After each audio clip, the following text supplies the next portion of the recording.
Hello les amichons, j'espère que vous allez bien. Je vous retrouve aujourd'hui dans cette nouvelle vidéo un peu spéciale parce que nous allons faire la journée de Pogno, donc comment je m'occupe de Pogno. Donc c'est parti, ce que je commence à faire, c'est que je rentre dans la pièce, j'ouvre bien évidemment la cage et je prends tous ses accessoires, donc c'est-à-dire son bol d'eau, son pont en bois comme on peut voir, et je viens les installer sur le lit parce que le lit c'est son parc. Voilà, il reste toute la journée en liberté sur le lit. Donc ensuite, je viens retourner dans la cage pour prendre Pogno, justement, pour lui donner sa vitamine C et ses extrudés, parce qu'il faut bien qu'il mange et il faut bien qu'il prenne sa vitamine C. Donc c'est là que je m'installe sur le lit avec Pogno sur un petit coussin. Je viens prendre ma pipette et ma vitamine C. Je vais mettre ma vitamine C dans le bouchon des vitamines C parce que c'est plus facile pour moi. La pipette est trop petite et je n'arrive pas à la mettre à l'intérieur. Donc je viens prendre 0,5 centilitres de vitamine C pour le donner à Pogno. Et il faut voir que Pogno adore ça parce qu'il vient le réclamer de lui-même.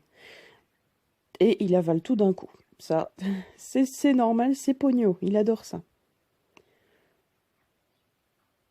Une petite dernière goutte, hop, voilà, c'est bon, c'est fini. Donc, quand c'est terminé, bah forcément, je mets le reste dans la vitamine C. Hop, je referme. Et vous pouvez voir que Pogno a envie encore d'avoir des vitamines C. Après, ce que je fais, c'est que je fais des papouilles à mon petit Pogno. On fait des petits bisous ensemble. Voilà. C'est normal, c'est les câlins du matin. Désolée encore pour ma tête. Hein, voilà, vu que c'est une journée dans ma peau, j'ai pas fort le choix. Ensuite, je viens déposer Pogno forcément sur le lit. Je vais rechercher la gamelle que j'ai nettoyée juste avant. Je viens peser la gamelle pour ne pas qu'elle compte dans les extrudés. Et je viens prendre les extrudés que je vais mettre dans le bol. Il faut à peu près 8 grammes pour Pogno par rapport à son poids. Donc là, j'ai fait directement 8 grammes. Et quand j'ai fait 8 grammes, forcément, je vais prendre le bol et je vais aller le mettre sur le lit près de Pogno, voilà, pour lui donner à manger. Et on peut voir qu'il adore ça forcément, vu qu'il a faim. Il a passé la nuit, bien évidemment, avec du foin, mais voilà, il avait quand même faim. Ensuite, maintenant, ce que je vais faire, c'est que je vous ai accroché dans la cage. Et ce que je vais faire, c'est que je vais vous montrer comment je fais pour changer la cage, pour la nettoyer plutôt. Il faut savoir que moi, j'ai choisi donc une méthode avec un tapis et des alaises pour chiens. Je vous invite à aller voir ma vidéo, une de mes premières vidéos, en tout cas, que je parlais de la cage de Pogno. Et donc, je viens vider la cage de Pogno parce que il a sûrement fait des petits cacas dans son panier pendant la nuit. Donc, je viens secouer un petit peu tout ça.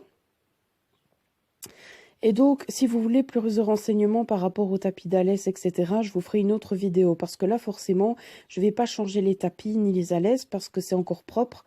Voilà, je ferai ça dans une prochaine vidéo si ça vous intéresse. Parce qu'il faut faire la découpe du tapis, la découpe des Alès. Enfin, voilà, c'est un peu compliqué. Mais au moins, je pourrais vous montrer tout ça si ça vous intéresse. Donc ensuite, je viens prendre ma ramassette. Donc c'est une ramassette voilà, que j'utilise toujours pour mes animaux. Et je viens ramasser donc le foin, les cacas, voilà, tout ce qui a été mis dérangé, je vais dire, entre guillemets, pour faire une propre cage et pour que Pogno soit bien à l'aise dans sa nouvelle cage. Donc, ce qui est pratique avec les tapis d'Alès, comme vous pouvez voir, c'est que les cacas sont ramassés très, très, très facilement. Voilà, c'est hyper pratique au niveau de ça. Et en plus de ça, voilà, ça ne sent pas, ça ne sent aucune odeur. Donc franchement, c'est super. Je viens ramasser le foin aussi qui a débordé pendant la nuit, parce que sûrement que Pogno a fait pipi dessus et que ce n'est pas bon. Donc je viens tout ramasser. Et là, ce que je vais faire, c'est que je vais ramasser. Enfin, je vais faire en tout cas un petit tas avec le reste de foin. Et voilà, je vais bien nettoyer la cage pour qu'elle soit bien au propre.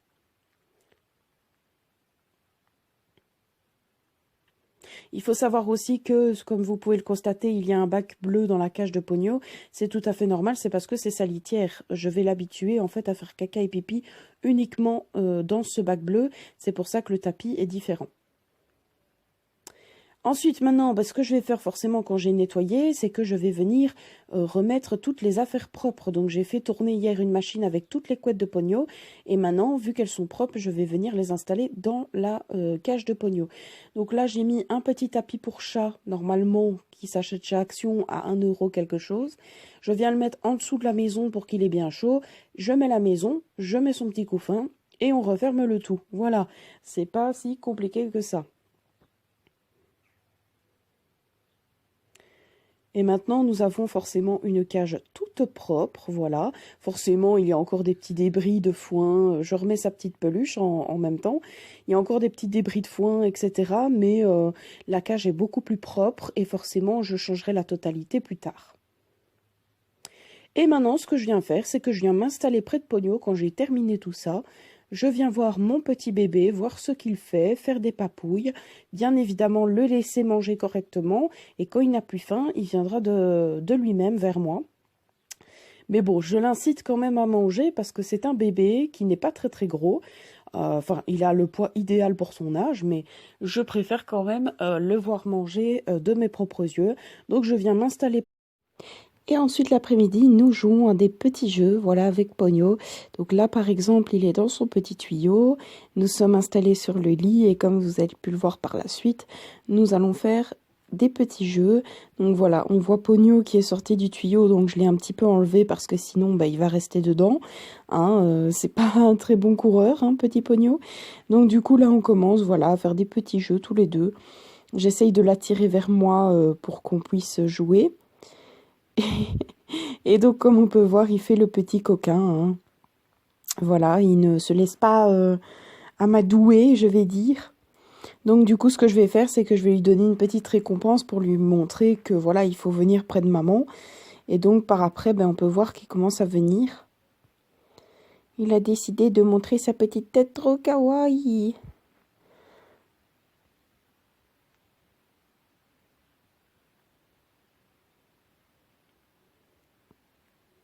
Quand petit Pogno sort du tuyau, il vient près de sa maman pour faire des câlins.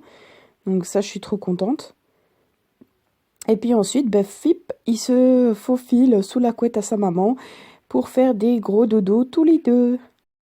Il est 6 h et du coup, il faut préparer le repas pour Pogno. Donc, je viens prendre mes légumes. Donc là, je prends de la salade frisée, de la courgette, de l'aubergine et du poivron. Je viens couper ma courgette en tranches, en fines tranches, enfin des tranches normales, on va dire. Et j'en coupe 2. Je viens aussi l'éplucher parce que je n'aime pas laisser les épluchures. Donc c'est mon avis personnel, après vous faites comme vous voulez. Et je viens couper la tranche en 2, je fais pareil pour l'autre.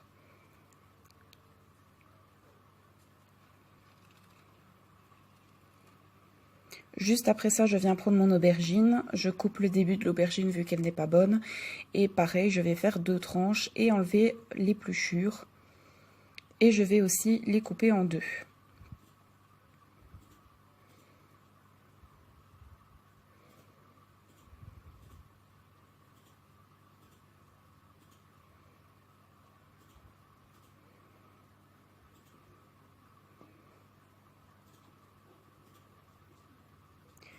Pour le poivron, c'est un peu plus délicat vu qu'il faut savoir que Pogno a son alimentation stricte. Il n'aime pas trop le poivron, donc je viens couper quand même des fines lamelles de poivron pour qu'il puisse en manger. Donc là, c'est l'adaptation aux légumes. Vu que Pogno est tout petit, il faut qu'il s'habitue à manger des légumes sous surveillance. Donc là, c'est déjà le 7e jour qu'il en mange. Ensuite, je vais quand même aller regarder dans mon frigo si j'ai pas un autre légume.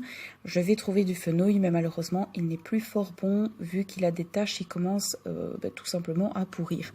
Donc, je vais vous le montrer quand même pour voilà. Mais je vais quand même essayer de l'ouvrir pour voir à l'intérieur s'il va. Enfin, si tout va bien.